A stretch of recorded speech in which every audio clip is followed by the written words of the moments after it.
আসসালামু আলাইকুম সবাইকে। আশা করি আপনারা সবাই ভালো আছেন অ্যান্ড আমিও আলহামদুলিল্লাহ ভালো আছি। তো দেখতেই পাচ্ছেন আমি এখানে গরুর গোশ কষাচ্ছি। তো আমি আজকে বিরিয়ানি রান্না করব, তাই যাই হোক এখানে লেবু কেটে নিয়েছি আর গুঁড়া দুধ দিয়ে ঝটপট আমি লেবু চিপড়িয়ে দই বানিয়ে নিব, টক দই। তো আজকে বিরিয়ানি রান্না করছি, সেটা হচ্ছে ইফতারির জন্য।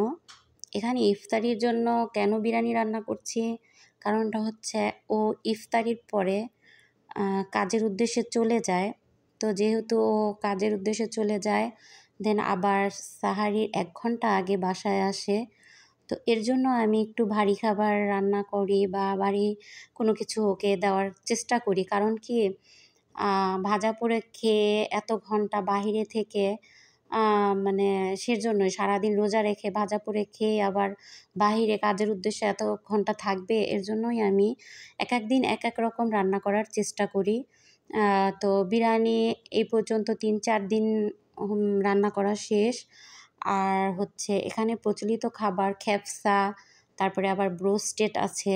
এটাও আমরা এখানে মানে খাই আর কি ইফতারির টাইমে। তো আবার রুটি, গরুর গোশ ভুনা বা দেন রুটি, মুরগির গোশ ভুনা এভাবেই করছি। ভাজা পোড়াও করি খুব কম আর কি। যাই হোক, তো আজকে দীর্ঘ 5 বছর পরে আমি ওর সাথে সৌদি আরবে নবীর দেশে এসে ইফতার করতে পেরে আমি অনেক আনন্দিত। আল্লাহর কাছে লাখ লাখ শুকরিয়া যে আল্লাহ আমাকে সেই সৌভাগ্য দিয়েছেন যে হাজব্যান্ডের সাথে একত্রে ইফতার করতে পেরেছি। একদিকে আনন্দও লাগছে, অন্যদিকে মেয়েটার জন্য অনেক খারাপ লাগছে, কারণ আমার সিদ্দিকাকে রেখে বাংলাদেশে আমি সৌদিতে এসেছি। যাই হোক, সিদ্দিকাকে রেখে আসার কারণটা তো আপনারা বুঝতেই পারছেন হয়তো বা। যেহেতু আমার যদি অতটা সামর্থ্য থাকতো তাহলে হয়তো মেয়েটাকে রেখে আসতাম না।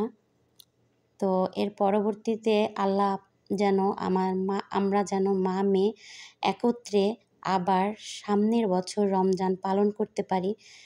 আপনারা সবাই দোয়া করবেন যেন সেরকম সামর্থ্য আল্লাহ আমাদেরকে দান করেন। তো আমরা যা কিছুই এখানে বসে খাই না কেন, ও আমি আমার মেয়েটার কথা সবসময় স্মরণ করি। তো আমার প্রিয় নবীর দেশে যেন আমরা মা মেয়ে আবার আসতে পারি। আল্লাহ যেন আমাদেরকে সেই সামর্থ্যটুকু দান করেন, আবার যেন একত্রে আমরা ইফতারি করতে পারি। তো আপনারা সবাই দোয়া করবেন।